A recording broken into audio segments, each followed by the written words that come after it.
by Dr. Ray, Dr.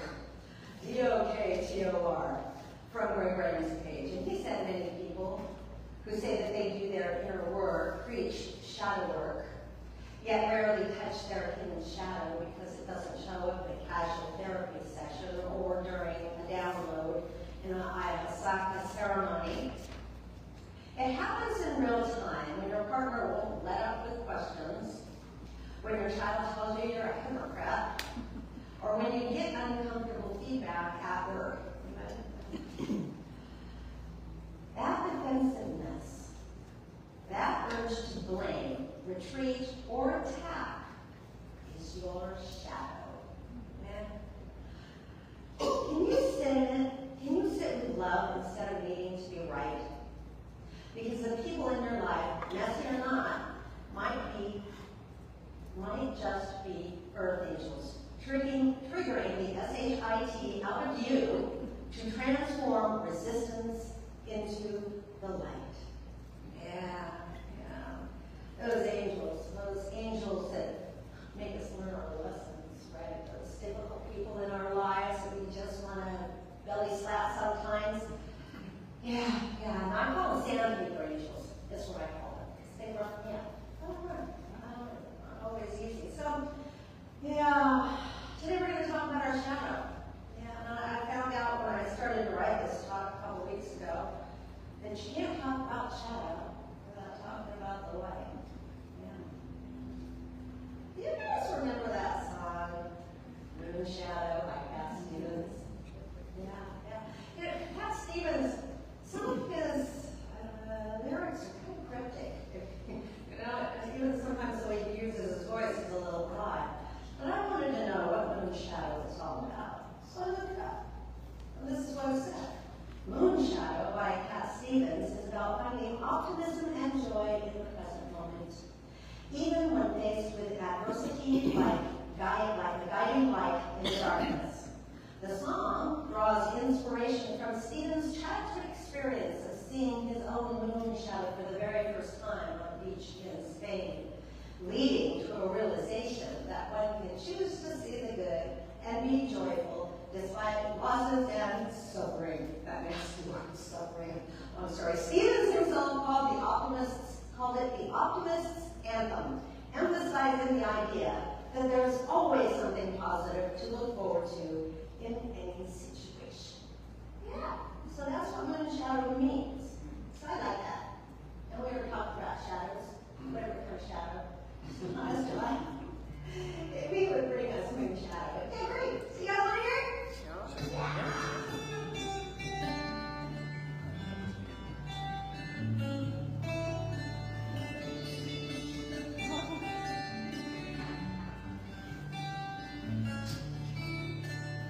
I'm being followed by a moon shadow, moon shadow, moon shadow.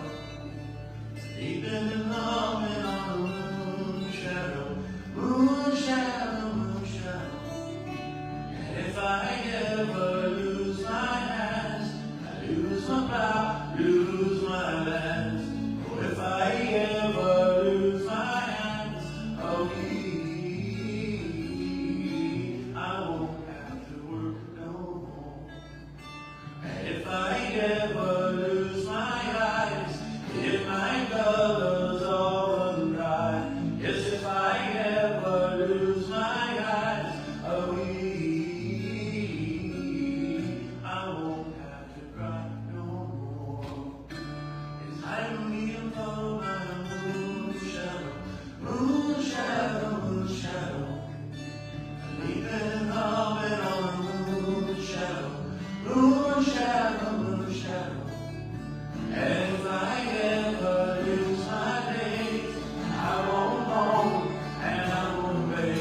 acceptance of our shadow, any one of us is capable of being taken over by our very worst aspects. A lot of us have done shadow work, right? A lot of us do inner child work. A lot of us are dealing with inner critic. Oh, that inner critic, yeah. But the spiritual practice of shadow work encourages us to make peace with those parts of us that we find to be unworthy or embarrassing. Hey, okay, recovering, anybody listen to any of these words? Bring something back. Anger, jealousy, pride. Do we know where this comes from? Nobody's recovering from that. Well, some evidently sins. That leads right into the rest of them. Yeah. We can't fix something if we don't look at it. You guys agree with that? It's got to be right there in our face, and then we can fix it. You know, we spend so much time, gosh darn it, why do those things keep showing up in my life? Because we didn't fix it the first 50 times they came around in our face. Oh, Mercury's retrograde, that's bad. No, that's good. You guys all remember that stint from Jackie Gleason and Milton Berle? I'm showing my age. Many years ago, that's bad, that's good. Well, this is kind of the same thing. Mercury's retrograde, no, that's bad. No, it's good. And why is that good? That's good because it's going to show you when something needs to get fixed. And if there's something that has not been taken care of, it is going to come right back up in your face every single time until you do something about it. So think about that one. Oh my gosh, that's not right. I got a screw in my tire, and I got a flat tire this week. Well, last week when you saw there was a screw in your tire, you should have fixed it because now, here you go. You got to fix it. That's kind of the way that works. Acknowledging and integrating our shadow can lead to a more balanced and whole self, improving our relationships and our overall well-being. I googled the Essential Guide to Shadow Work by Connie, I'm so sorry if I slaughtered this name, Bill Salsky. And she said to remember that when it's hysterical, it's historical. And when I say hysterical, I don't mean funny. I mean that something happened. Something was said or something was done, and you still feel the energy around that, right? That means it hasn't been taken care of. And our reaction to an event where someone's behavior is out of proportion is usually rooted in the past. So then we know that there are things that need to be healed. And it's through our work that we learn to integrate the shadow, love it as it is, and yet another aspect of the self. Yeah. And in contrast to the shadow is the essence of divinity. What would you call the essence of divinity? Another name. Love. Love. Love is great. What else? Spirit. Spirit is beautiful. Light. Light. Well, of course, the Reverend here gives it right there. That's what I was looking for. They were all right. All right, yeah. So, what source of light and illumination? Everything. Quantum physicist David Bowen said, check this out, I love this. Matter is frozen light. Oh, matter is frozen in light. That light energy can be trapped in material form in the vibratory nature of atoms and subatomic particles. Yeah, at the heart of everything is energy. Matthew Fox, you remember him? They had him 10 years ago, 11 years ago, over at the chapel. Yeah. Matthew Fox loved him. In his book, The Physics of Angels, he said that the most visible and explicit form of energy is what? The most visible and explicit form of energy, what do you think? Visible. Love. Visible. Her body. Almost. Well, kind of like her. Fire. Fire, he says. And inertia. What's inertia? Starving. Not going forward. It's what? Momentum. Frozen. Inertia is no momentum. Boy, inertia is like, No momentum. I remember many years ago, some of you know, remember me, I went smile, I didn't frown, I didn't laugh, I didn't listen to music because I didn't want to feel. Nil and void. Some people call that depression. I wasn't quite there, but that is inertia. Yeah. It is a lack of the fire, and when we live without passion.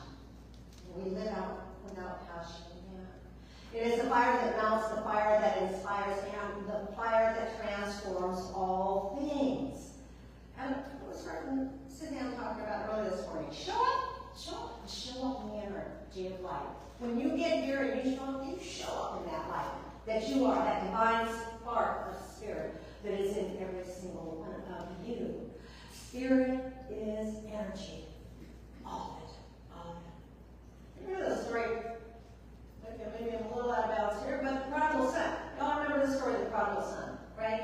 And you remember he comes back, well, before he comes back, he takes his half of his inheritance, and he goes out, he blows on, what do they call them, harlots and alcohol, and he parties it up, he spends all this money. So now he's sleeping with a swine, he has nowhere else to go, so he's got to go back home to his father's house. So this is like parallel with spirit, right? So he's got to go home to his father's house. So he comes in and he says, oh gosh, Father, I'm scum, I sinned. Sin.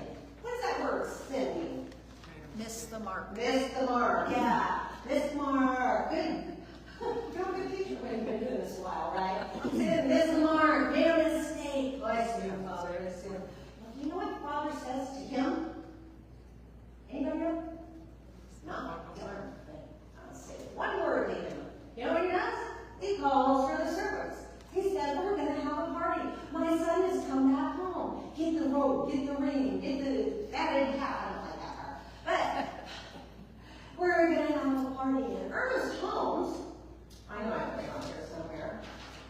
Ernest Holmes would tell us with regards to the prodigal son, which is in the son's context, but by the way, he said, he would tell us that knowledge clothes us in the seamless robe, while wisdom puts the ring of completion on our finger, and understanding feeds us with the fat of the land. I like land better than cow. Yeah. Spirit doesn't know sin. That's why the Father, meaning God, when we come back to God, oh man, I really made a mess of things here. God doesn't hear. God can't know sin. He doesn't know it because it's outside of himself. That would imply duality. What's duality? Good and evil. You think you're Bad sad? and good. Duality. Light, dark, happy, sad. We can't do duality. There is no duality in spirit. Spirit is always beckoning us to come back home, no matter what we've done in our past.